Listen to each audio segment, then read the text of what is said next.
இன்றைக்கி working and components of router பார்க்கலாம். Router ஒரு டிவைஸ், அது மல்டிபிள் நெட்ஒர்க்கை கனெக்ட் பண்ணுறதுக்கு ஹெல்ப் பண்ணுது. அப்புறமேட்டு அதை டேட்டா ட்ரான்ஸ்ஃபர் பண்ணுறதுக்கு டைரக்ட் பண்ணுது. அது இன்டர்நெட் கனெக்ட் பண்ணுறதுக்கு ஹெல்ப் பண்ணுது. காம்பனன்ட்ஸ் ஆஃப் ரவுட்டர்னு பார்த்தா சிபி இருக்கும், அதான் processor brain of the router. அதை வந்து data processing, routing, decision and managing all logs பண்ணுது. ரேம் பார்த்தா ரேண்டம் ஆக்சஸ் மெமரி பார்த்தா டெம்பரரி டேட்டாஸ்லாம் ஸ்டோர் பண்ணுறதுக்கு ஹெல்ப் பண்ணுது. Routing tables and running கான்ஃபிகரேஷனுக்குலாம் store பண்ணிக்குது. அப்புறமேட்டு அது பவர் ஆஃப் ஆச்சுன்னா அதில் இருக்க மெமரிஸ்லாம் கிளியர் ஆகிரும். இப்போ ரீட் ஒன்லி மெமரி, இது வந்து contain firmware and basic start up இன்ஸ்டன்ஸுக்கு வச்சுருக்கு. அப்புறம் ஃப்ளாஷ் மெமரி, அது ரவுட்டரோட ஆப்ரேட்டிங் சிஸ்டமை ஸ்டோர் பண்ணிக்குது.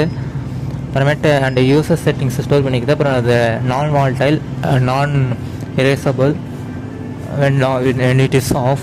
இப்போ நெட்ஒர்க்ஸ் இன்டர்ஃபேஸ் பார்த்தா வேன் போட்டு இது கனெக்ட் டு இன்டர்நெட், அப்புறம் லேன் போட்டு இந்த கனெக்ட் டு லோக்கல் டிவைஸ்.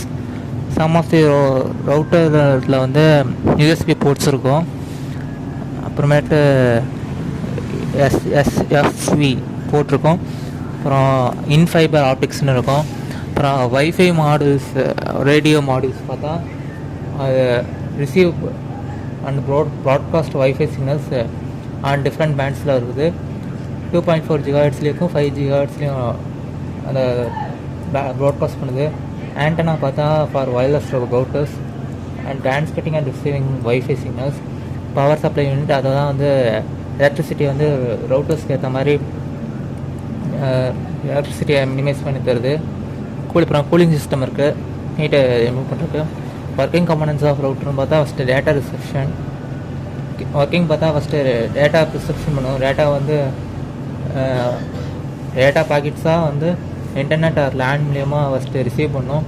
அப்புறம் IP address assignment, DHCP. Router வந்து எல்லாத்துக்குமே வந்து